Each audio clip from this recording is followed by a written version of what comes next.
what so proudly we hailed at the twilight's last gleaming, whose broad stripes and bright stars through the perilous fight o'er the ramparts we watched were so gallantly streaming, and the rocket's red glare, the bombs bursting in air, gave proof through the night that our flag was still there.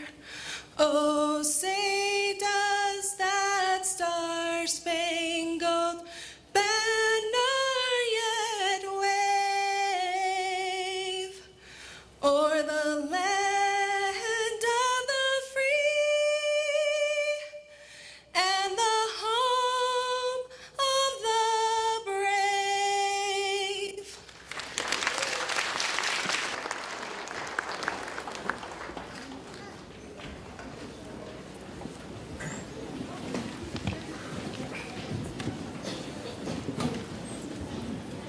Good evening,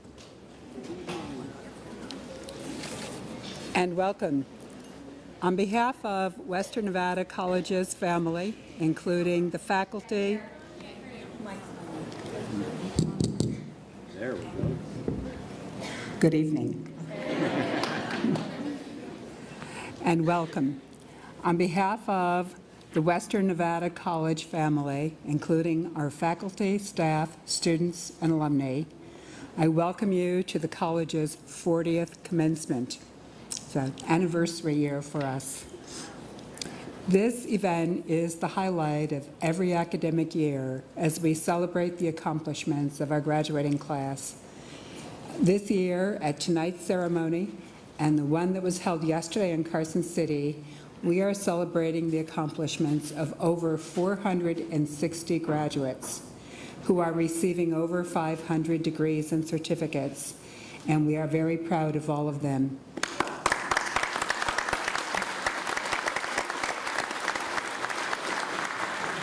I should also tell you, for the second year in a row, it's my pleasure to tell you that this is the largest graduating class in our history.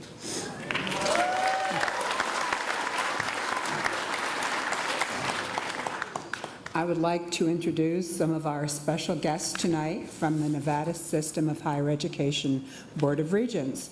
I'll ask each regent to rise and then to remain standing as I continue the introductions, and I ask you to hold your applause until I finish the introductions. So joining us tonight, Regent Ron Connect,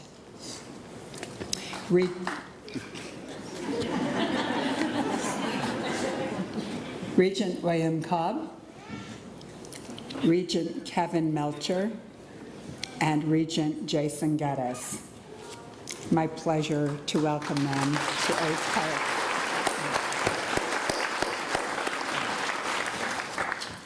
And now I'd like to ask Regent Connect to come forward to the podium and share a welcome message to you from the Nevada System of Higher Education Board of Regents.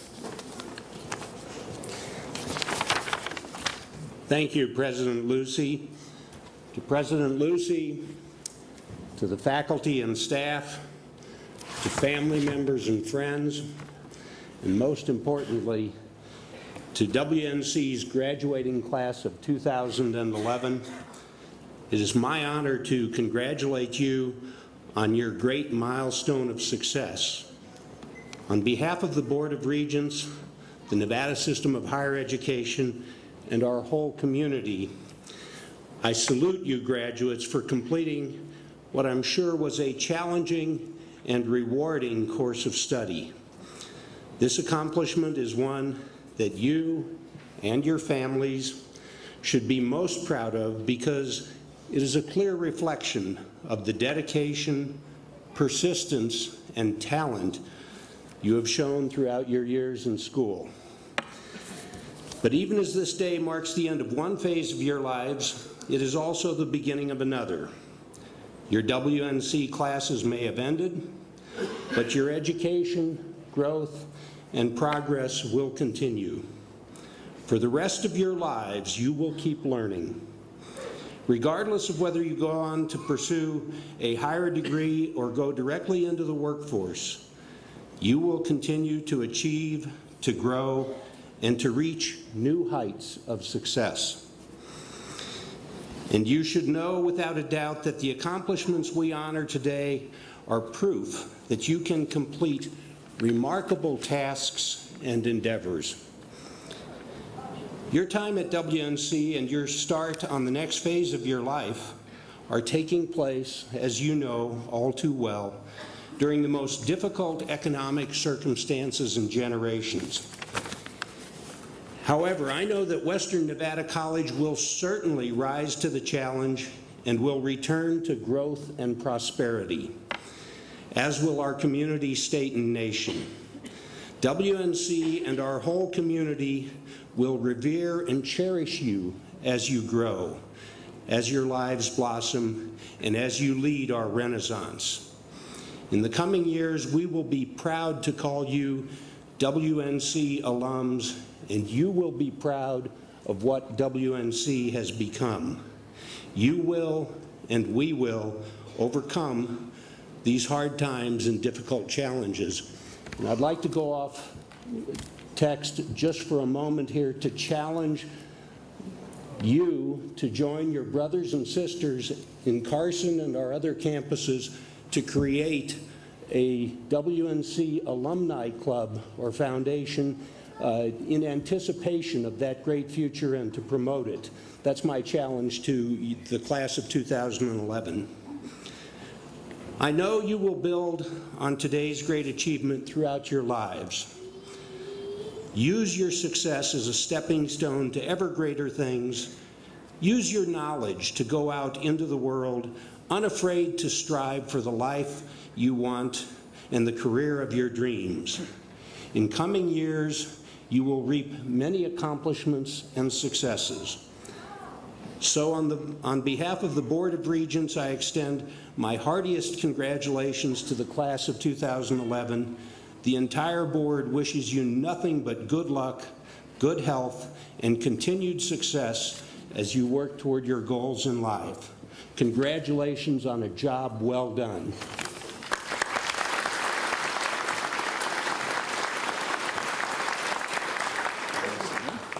Thank you, Regent Connect, and actually that was very timely about the Alumni Association. We've been thinking lately we need one. We have the growth, we just don't have the prosperity. So we need our alums to help us out. So let's continue now, and I want to ask you now to welcome Mr. Jason McGill, who is currently serving as the president of the Associated Students of Western Nevada, and he is going to deliver the welcome message to the graduates from students.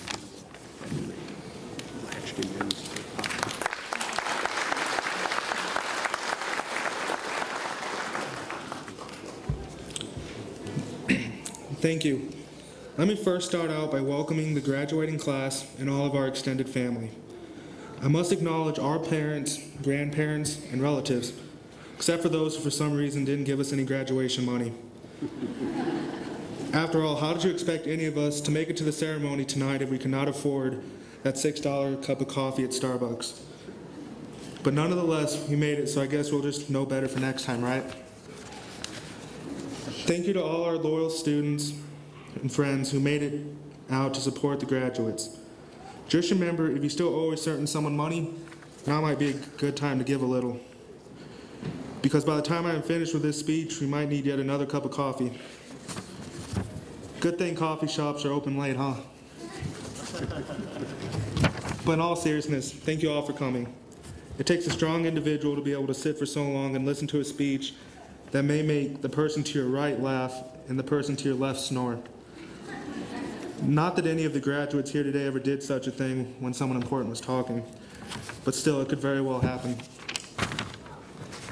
To our professors, we cannot forget the part they have played in contributing to our success over the years. So in Herald, it's a tough gig to take up a group of students equipped with fresh minds and open them up to a new world of information and knowledge, especially with so many different things going on in the student's life.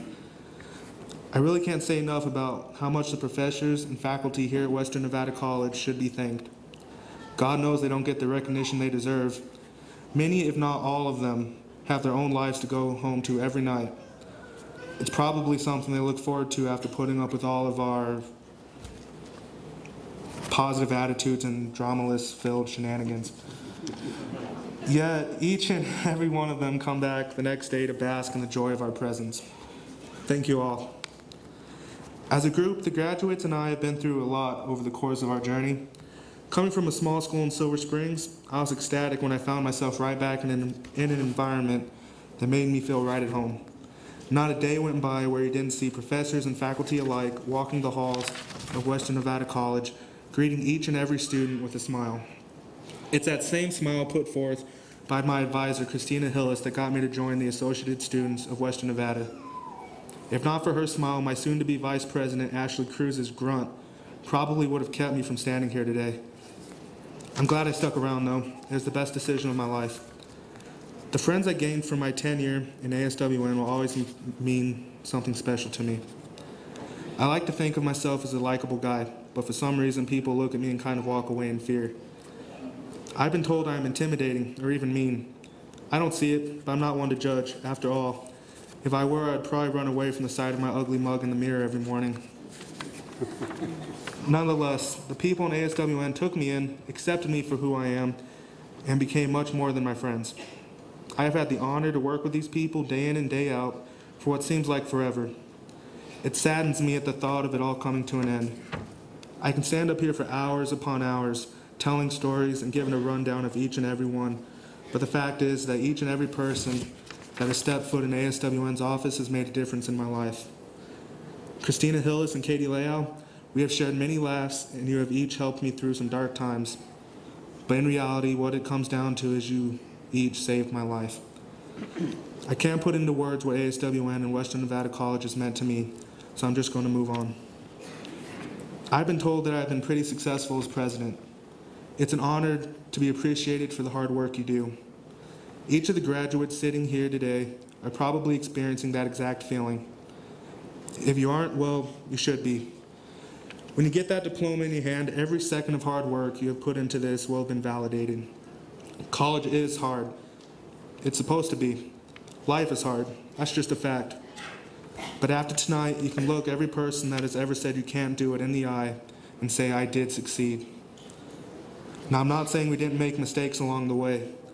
Probably doesn't come as a shock that we have all learned to act our age sometime in these last 2 years. I know I have. I've done a lot of growing up. At times I was immature, energetic, and if you ask any of the ASWN members, maybe even a little insane. Any group that listens to the music we do, watches the television we watch, and wears the clothes, or in some cases lack of clothes, that we tend to do, and still manage to stay out of the state asylum as a special group. I guess that is just one more feather you can all put in your hat. Western Nevada College has been through a lot. Educational institutions are facing a lot of budget cutbacks. We have all learned to deal with the pain and to never stop working toward our goals. You'll always be able to look back and remember that today you have succeeded. You should all be proud. The difference you have made may not be openly apparent, but just know you have each made a difference in someone's life. Evident by the smiles and even tears you might see as tonight continues, it has been my honor to serve you all as student body president. I often wonder if I did my job. I now realize the answer to that question is yes. I am proud and honored to be standing here today and witnessing your hard work and dreams become a reality. Thank you and congratulations.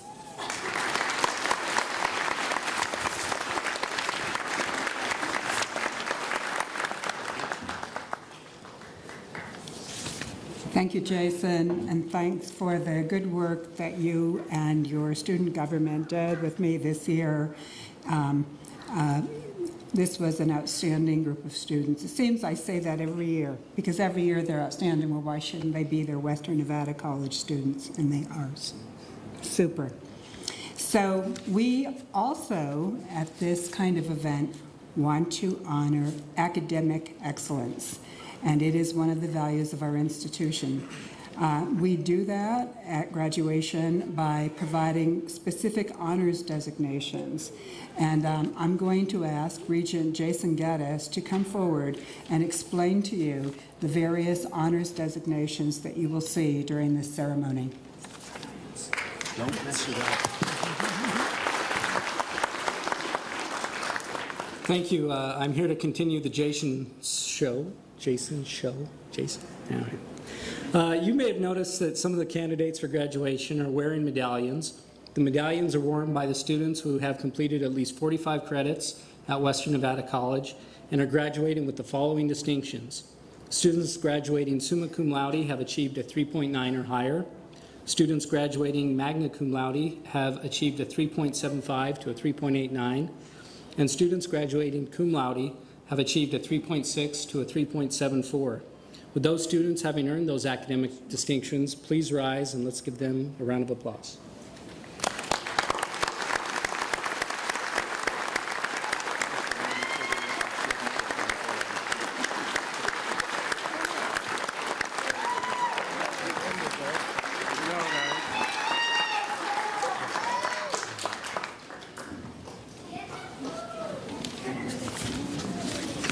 Well, graduation is a bittersweet time of year because while we're sending people off into the world, and that's exciting, we're also, in some sense, saying goodbye to them.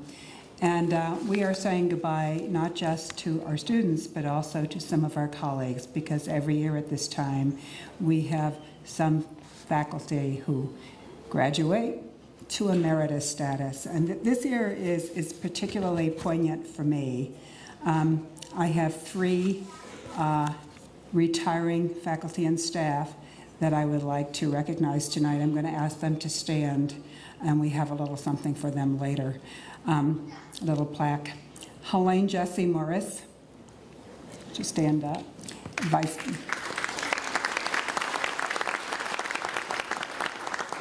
President for Institutional Development, our Dean, Buzz Sharman.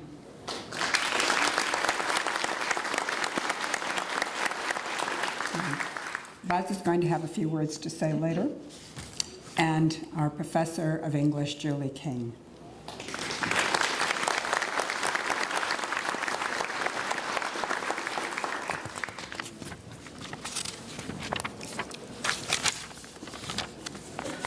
Now, I would like to introduce Ashley McGarity. Ashley is the newly elected Fallon Vice President for Associated Students of Western Nevada, and she is going to introduce Dean Sharman, our commencement speaker. It is my pleasure to introduce tonight's keynote speaker. I want you to understand why he is here. I asked a few people to describe Buzz Sharman's character in just a few words. I feel the most accurate response came from someone who works closely with him on a regular basis. She said he is a man of integrity and leadership, of passion and forgiveness, of tact and diplomacy, of creativity and vision. These are all characteristics you would find in almost any superhero. And just like most superheroes, the community doesn't realize all that this superhero has contributed. Buzz has been an integral part of giving Fallon's unemployment the skills they need to become more desirable workers by spearheading the development of programs like the Workforce Academy and our truck driving school. He is also responsible for the Specialty Crop Institute, which helps small farmers throughout Nevada and California in various ways. These are just a few examples of how he has helped our community. Superheroes also have a knack for doing what needs to be done without making a big deal out of it. Around our campus, Buzz has been willing to serve in whatever capacity is needed, whenever he is needed. He has always kept the needs of his students first, and those of his staff and faculty a close second. It is the job of a superhero to fight for those who cannot or choose not to fight for themselves. Buzz has been and always will be an advocate for rural communities. He has fought for us on issues most of us will never even understand. And even when the results are not in our favor, he takes it upon himself to deliver the news compassionately and diplomatically. Even though he regularly lacks his cape and his underwear on the outside, he is our superhero. He fights selflessly and diligently on our behalf. Tonight, he is here to impart some of his great wisdom. Please join me in welcoming our Dean, Buzz Sharman.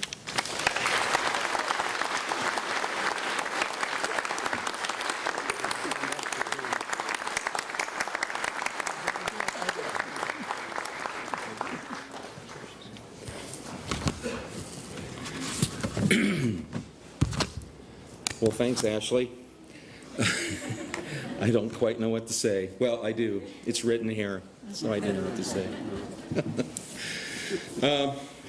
President Lucy, thank you. And also members of the Board of Regents, it's good to be here, and I welcome you to Fallon. Also, faculty and staff who I'm able to work with, it's good to be with you this evening. And friends, family, it's good to have you here. But most of all, the graduating class of 2011, I welcome you, and also I honor you tonight. When I speak tonight, I should be speaking, so just take that for granted, okay? But you can listen in, okay?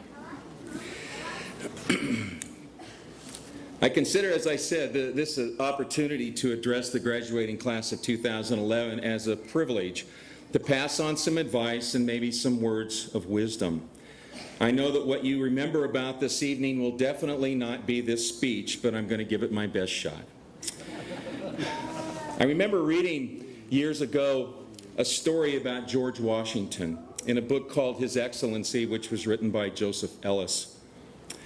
In 1755, at only the age of 23 years old, Washington was still trying to decide his future.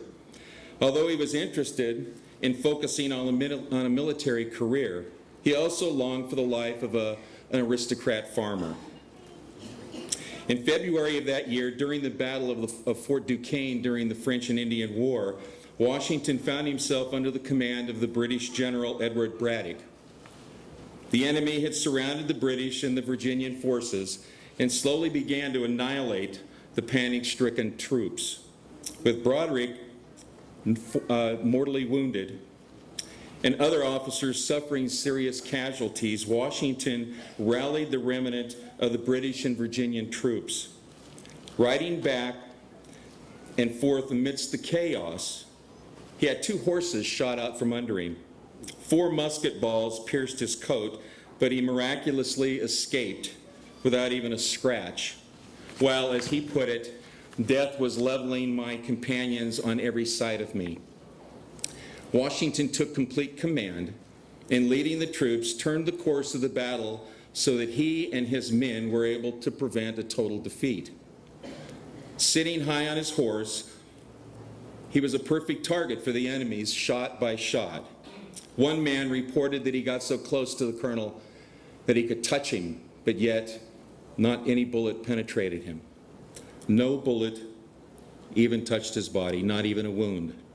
Now, as I read this story, I couldn't help but think, what made Washington climb on that horse? 2 times he got on that horse. What of that decision at that very moment when he stayed to fight instead of running like many of the other men did? And what of that decision that made him stay and lead? What if Washington had been hit, or like his commander, General Braddock, if he had been killed? Who would have led the troops 21 years later of the Revolutionary Army? Who would have been the first president, and who would have been labeled the father of our country? And what would have become of us as a nation? One stray shot could have made the difference. One small decision to mount that horse and to assume the responsibility altered George Washington's entire life and eventually created a whole nation. Now let me provide for you a little bit more personal perspective. In April of 1973, I obtained my bachelor's degree, but during that time, and living in California, I wasn't able to find a job in my chosen profession. Prop 13 pretty much stopped the hiring of teachers and everything else that was going on there. As a result, I worked as a greenskeeper on a golf course. I worked as a grocery store clerk, not a good grocery store clerk. Bad move on my part. I hauled hay, pretty good at that, and I managed a drapery shop. I could sew a pleat and build a valance with the best of them. And in the spring of 1974, I was invited to interview with several agencies interested in sponsoring students who were entering a new graduate program. Without a sponsoring agency, an individual wasn't allowed to enroll in this particular graduate program. And although I thought my interview went well, I waited for a week and heard nothing. Finally, one evening, I received a phone call. Professor Keith Rogers said to me, Western Nevada Community College is interested in sponsoring me. Now, the sponsorship, by the way, was $400 a month during the graduate program. $400 a month in 1974 was a lot of money to me. I would also work, while I was there, working on my graduate program, I would also work as a part-time counselor at WNCC's Instructional Center in Hawthorne, Nevada. I had to ask Dr. Rogers, where is Hawthorne, Nevada? Dr. Rogers suggested I find a map of Nevada, so I grabbed a map of Nevada, and once I did, my eyes were directed to move south from Reno through Carson City, and he said, find a large lake. I found Topaz Lake. He cautioned, no, not Topaz Lake. Go further east. And finally, I found it, Walker Lake, and near Walker Lake were these two small communities named Babbitt and Hawthorne. Because he knew little, actually, Dr. Rogers knew nothing about Hawthorne and about Nevada at all. He said, well, you and your wife are going to have to decide what you're going to do, but I need to have your answer by tomorrow. So my wife, Lana, and I thought about this, and together we looked at the map and we pondered our future. I could make drapes or haul hay for the rest of my life, and actually I had a pretty good offer to drive a bread truck right at that moment, or else I could pursue an adventurous opportunity into the unknown wilderness called Hawthorne, Nevada. Our decision was really quite simple. We accepted the challenge, and because of all that, if we failed, if everything went wrong, I was only one tank of gas over the Sierras back to home. So we decided to go with the program. I entered graduate school. I spent 3 years working in Hawthorne and then had an opportunity to work full-time for Western Nevada Community College in Fallon, thus 37 years of a career having worked for Western Nevada Community College. To this day, I consider that an incredible decision. As with Washington, one small little decision directed the course of the rest of my life. Now, if each of you reviewed the past few years of your lives, you can probably point towards some specific instance, some particular moment that shaped your future. Perhaps you made the decision to attend college because you were employed in a dead-end job, or needed additional training for a job or for an upgrade in a job. Maybe you decided to stay here in Fallon to go to school because you couldn't afford to go away to a college or university somewhere else.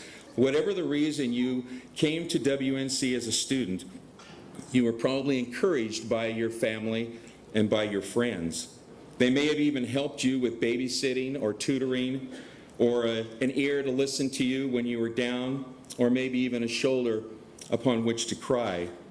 However, along the way, you and no one else chose to embark on that new, uncertain adventure called college. One small decision by you, for you, would make the whole difference in your life. The other day I was speaking to some representatives of the Associated Students of Western Nevada, some of the folks you've just listened to. And I got their opinions about this subject of small decisions having such a huge impact on our lives. Next year's student body president, Heather Dodson, said that a significant turning point in her life occurred while she was working in a prison in Oklahoma, when she saw a man released from prison after serving a 15-year sentence. He then returned to jail in only 1 week. She decided to go to college to obtain a criminal justice degree so that she can help solve some of the problems within the nation's criminal justice system. Eric Franklin, who has somewhat of a different approach from most of us, said his grandfather advised him to always have a backup plan. And he's tried to heed that guidance by thinking things out logically and thoroughly, examining decisions carefully before taking any action. Boy, that's great advice. I should take that advice. But that is sometimes very, very hard to do. A few years ago, our Ashley, who I was lucky enough to be introduced by, she made a commitment. She said, I'm going to read at least one unassigned nonfiction book every semester, and then I'm going to read 2 of them during the summer. Her chosen subjects would include personal finance, self-improvement tips, biographies of people who've made an impact on history. Later, Ashley's husband accepted the same challenge for himself, and the love of reading was transmitted to their entire family. Ashley said, "This is a challenge I took upon myself lightly, but it has helped my academics, my people skills, my leadership skills, and my home life. I can't really think of anything that hasn't been affected. This challenge is what makes me change my mind regularly about what I want to do when I grow up." These stories, although unique and personal in their own ways, are common among all of us. Each of you has had to face your own challenges, barriers, defeats, and victories.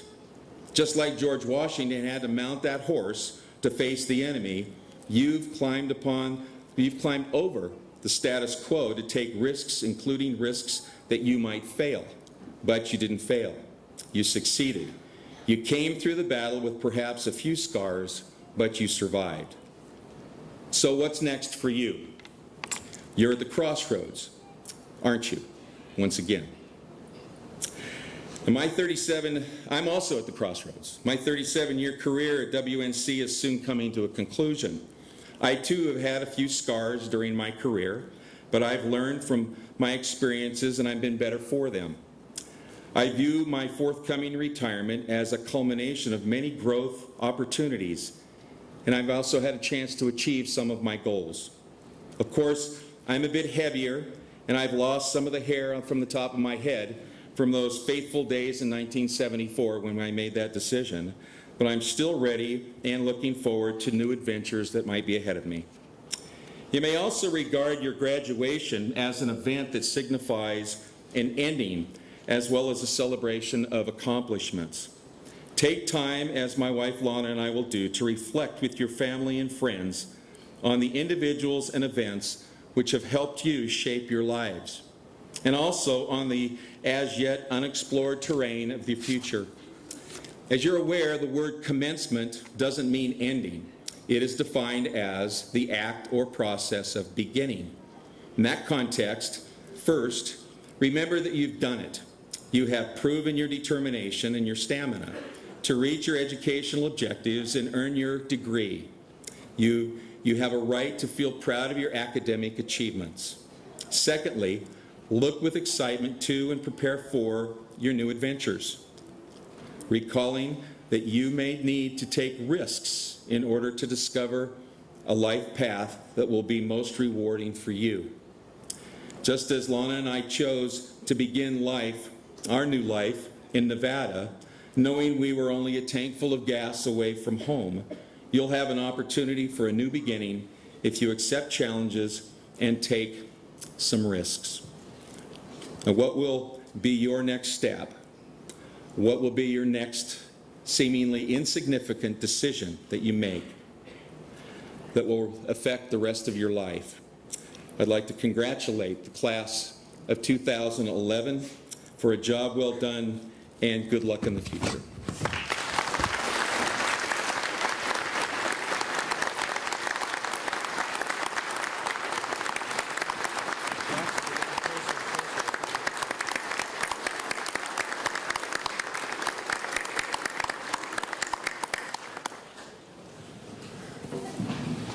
Thanks, Buzz. And thank you for everything you have done for Western Nevada College and for the Western Nevada community. And Ashley had it right. You will never know what an ally Buzz Sharman has been for all Western Nevada students. We're very, very proud to have called him our dean. and now our Dean Emeritus shortly. And if I know Buzz, he'll find a way to continue to be involved. It's now time to recognize our graduates. And so I'd like to ask Professor Downs to come forward. He is going to announce the names, and that'll be fine. And I think that'll be fine. That's probably why it's there. I'll assume that works.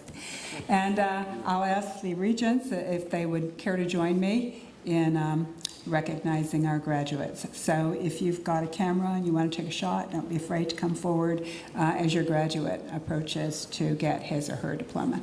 Thank you. Could we come out here then? Yeah. So which way are they going? Go ahead.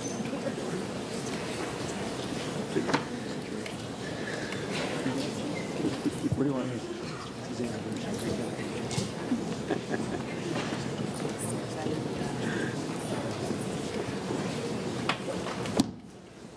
Kara Christine Spraglin, Associate of Arts, summa cum laude, Phi Theta Kappa.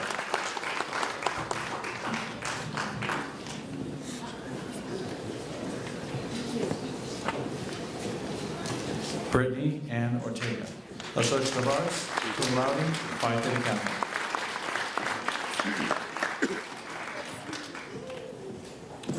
Mary Alice Ashmore, Associate of Science, Biological Sciences, Associate of General Studies, summa cum laude, Phi Theta Kappa. Jamie Ann Jackson, Associate of Applied Science, cum laude, Phi Theta Kappa.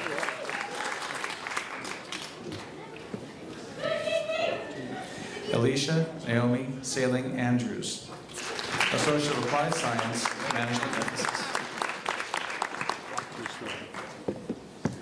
Dawn Davina Seeley, Associate of Applied Science, Computer Networking Technology.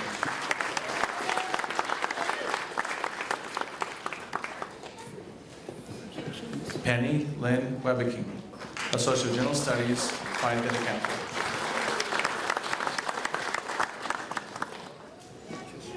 Leanna Fitzpatrick, Associate of General Studies.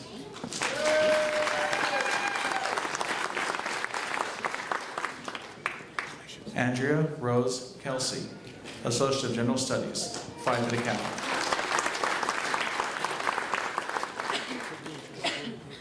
Kendra Elizabeth Yates, Associate of Applied Science, Nursing.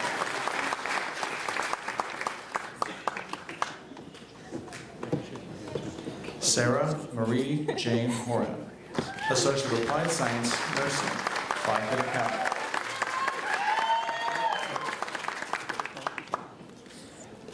Jessica Bowman, Associate of Applied Science, cum laude, Phi Theta Kappa.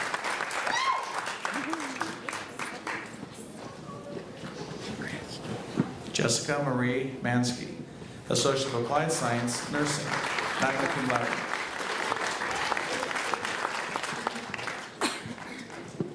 Brenda Jane Whittington, Associate of Applied Science, Nursing, cum laude, Phi Theta Kappa. Sierra Dawn Holton, Associate of Arts, cum laude, Phi Theta Kappa.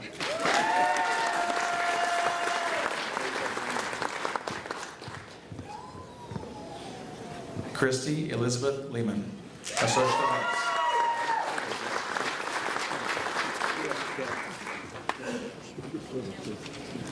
Melissa Ann Odom, Associate of Arts.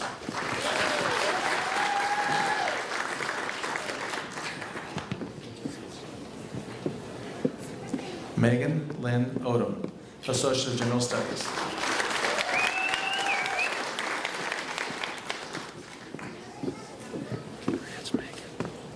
Maria Graciana Sablon, Associate of Applied Science, General Business Emphasis, Associate of Applied Science, Accounting Emphasis, Phi Theta Kappa.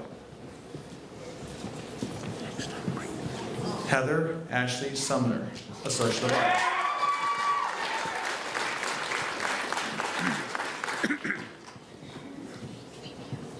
Leah Renee Pope, Associate of General Studies.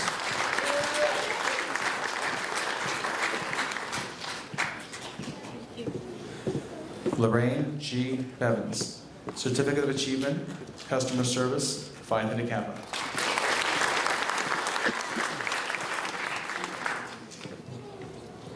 Christopher Ray Hansen, Associate of Applied Science, General Business Emphasis.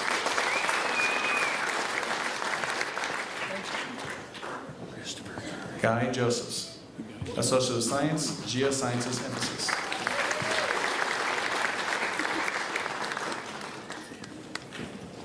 Anna Marie Bach, Certificate of Achievement, American Sign Language.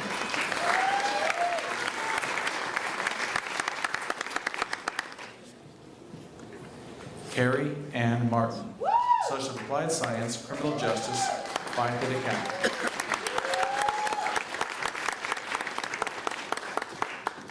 Katie Nicole Winder, Associate of Applied Science, Computer and Office Technology.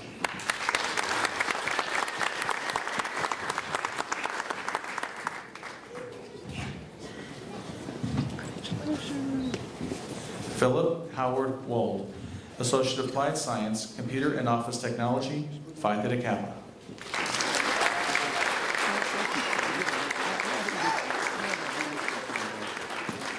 Jonathan Nazaria Rentz, Associate of General Studies.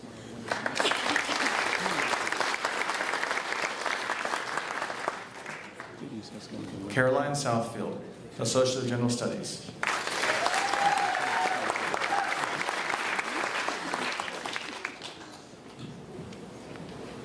Wilbert Kenneth Snodgrass, Associate of Arts, Phi Theta Kappa.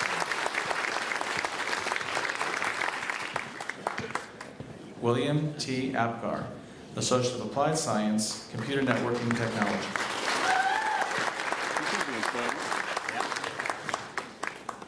Jennifer Rose Captain, Associate of General Studies, Phi Theta Kappa.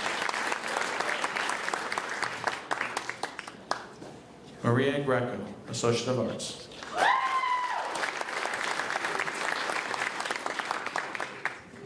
Kemi Martin, Associate of Applied Science, General Business Emphasis.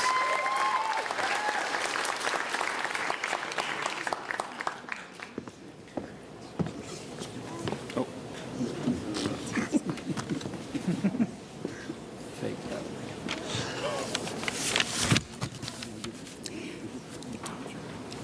We have a special program at Western Nevada College with our sister institution, Nevada State College. And each year, we have some students who get a bachelor's degree from Nevada State College while staying within our service area. And so tonight, we have some Nevada State graduates to recognize, and I'd like to invite Roxanne.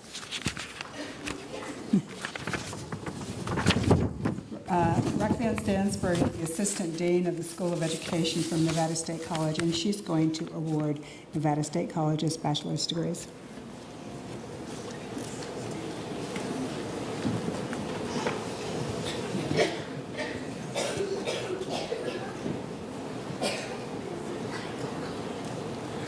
Randlin Renee Oron, Bachelor of Arts, Elementary Education, cum laude.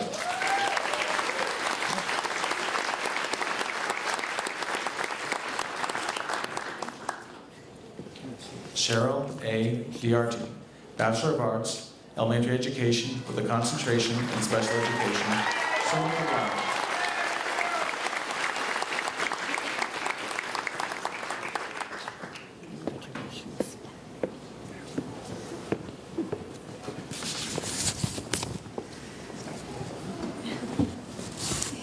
Graduates, please stand.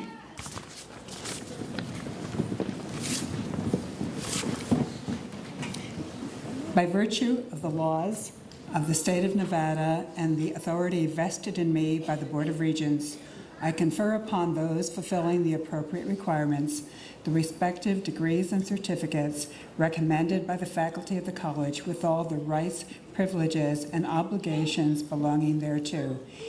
Each of you should now move your mortarboard tassel from the right side to the left side, indicating you are now a graduate.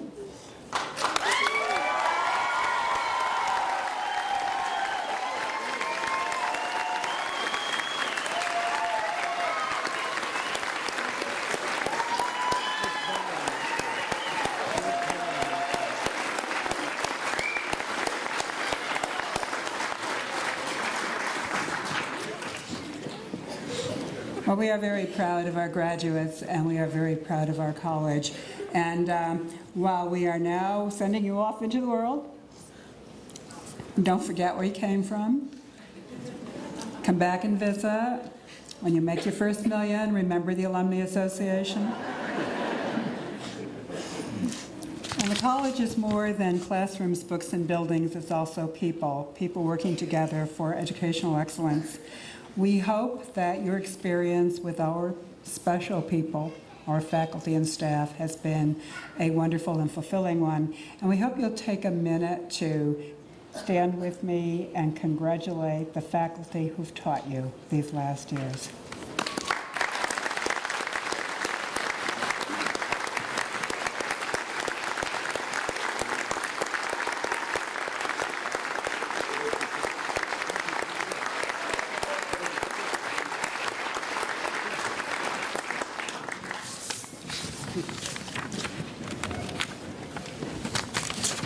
It's also time to say thank you to the families and friends out in the audience.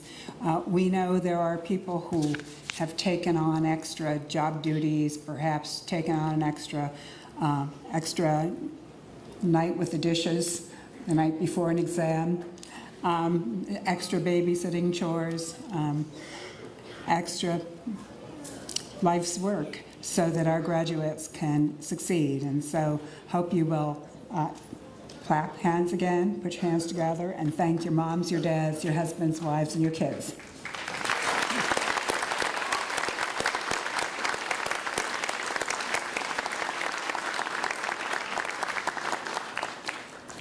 Now time to close the 2011 commencement ceremony. We ask that the graduates will stand while the stage party and the faculty recess, and then follow those groups out of the auditorium once the bagpipers are situated in the front of the stage. And immediately after these exercises, please join our whole college community in the lobby for a reception honoring all of our graduates, their families, and their friends. The reception is sponsored by the Associated Students of Western Nevada. I hereby declare the 2011 Western Nevada College Commencement Ceremony officially closed and invite the bagpipers to start the recessional.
Left face. You have that one? Okay. All right. 1, 2.